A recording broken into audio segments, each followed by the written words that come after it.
नमस्कार,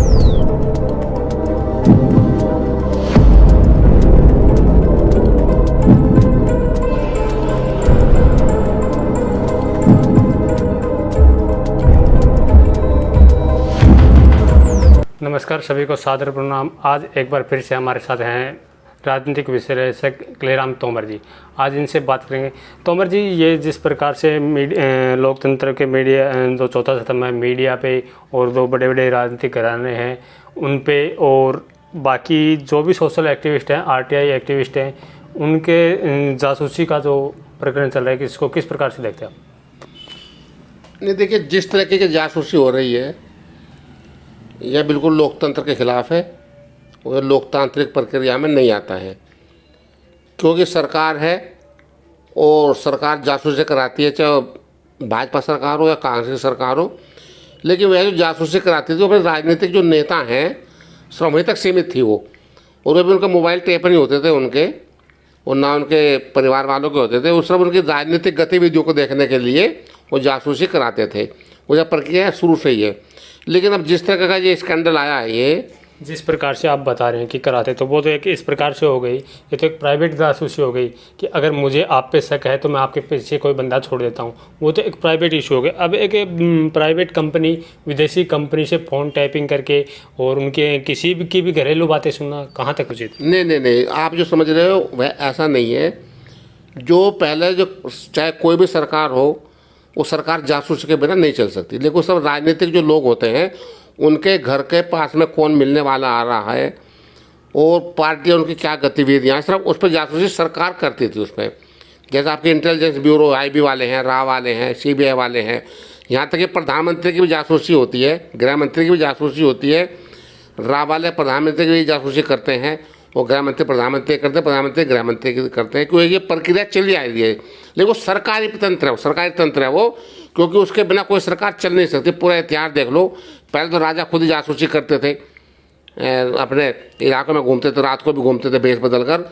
तो लेकिन जो अब जो प्राइवेटकरण जो किया ना इन लोगों ने, जो दूसरे जो विदेशी ताकतें हैं उनसे जासूसी कराने का काम किया जा रहा है। पत्रकार हैं या जो सरकार के खिलाफ बोलने का काम करते हैं, उनके खिलाफ ये जासूसी की जा रही है। तो यह गलत है। और कुछ जो लोग मोदी साहब के पसंद के नहीं है या सरकार के पसंद नहीं है, मंत्री बने हुए, नाम के लिए मंत्री बनाया गया है, उन लोगों की भी जासूसी की जा रही है। तो ये मैं समझता हूँ कि ये लोकतंत्र प्रक्रिया के बिल्कुल खिलाफ है। हमारा भारत लोकतांत्रिक देश है, तो इसको तहस नहस करने की कोशिश सरकार ही कर रही है। सरकार भारत समाचार जो न्यूज़ चैनल है उसके ऑफिस पे और भास्कर समाचार पत्र के ऑफिस पे जो आईटी की रेड पड़ी है, उसको किस प्रकार से देखिए? जो भास्कर समाचार पत्र है और जो भारत समाचार है, ये न्यूज़ चैनल है उत्तर प्रदेश का, ये एक सम्मानित चैनल है और जो जनता की आवाज़ को वो उजागर करने का काम करता है। जो सरकार की जो गलत नीतियां हैं या जो उनके गलत तथ्य हैं वो जनता के बीच में उनको उजागर करते हैं।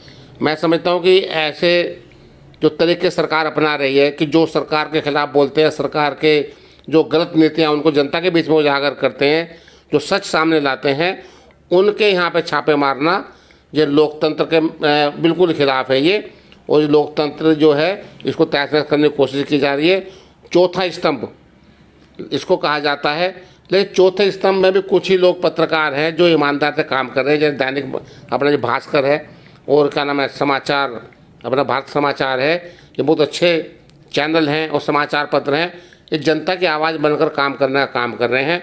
और इस तरह का इन लोगों पर जो आईटी के छापे मारे गए हैं, ये सच को दबाने की कोशिश की जा रही है कि ये लोग जो जनता के बीच में सच बात बोलते हैं, ये वो सरकार की जो गलत नीतियां हैं उनको उजागर करने का काम करते हैं कि उनको छापे से उनको ना करें, ये उनको दबाने का काम एक किया जा रहा है। ये भारत के इतिहास में पहली बार देखने को मिला है। एक मानसून संसद का मानसून सत्र चल रहा है, वहीं उसके अपोजिट साइड दूसरी तरफ किसान अपना खुद का संसद चला रहे हैं।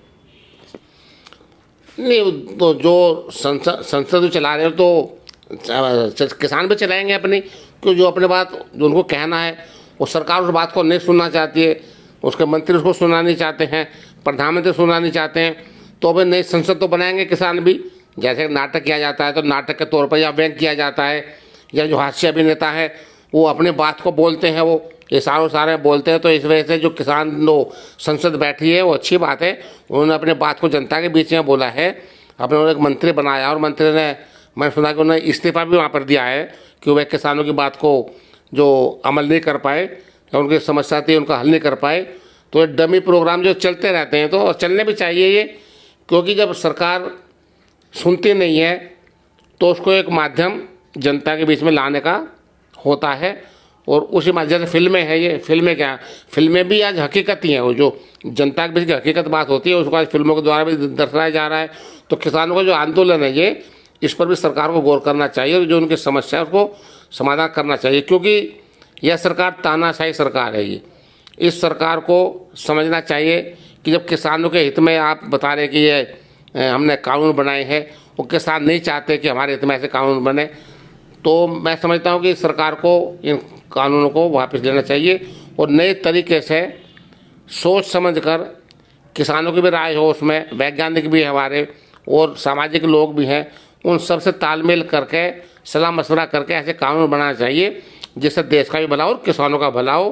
क्योंकि आज किसान भूखा मर रहा है, जो डीजल 50 रुपये लीटर था 100 रुपये लीटर डीजल आ रहा है, ये तो किसानों को तो बहुत बड़ा नुकसान इसमें हो रहा है। तो सरकार को ऐसी नीति बनानी चाहिए जिससे किसानों का भला हो, देश का भला हो।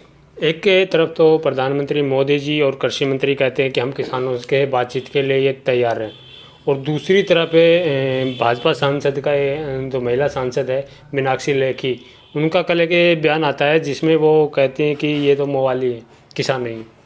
देखिए, जो मीनाक्षी लेखी है उनके बयान का मैं बिल्कुल भी समर्थन नहीं करता, क्योंकि सरकार में पद पर रहते हुए, मंत्री होते हुए वो किसानों के बारे में इस तरह की जो बातें करें तो ये उनको शोभा नहीं देता है।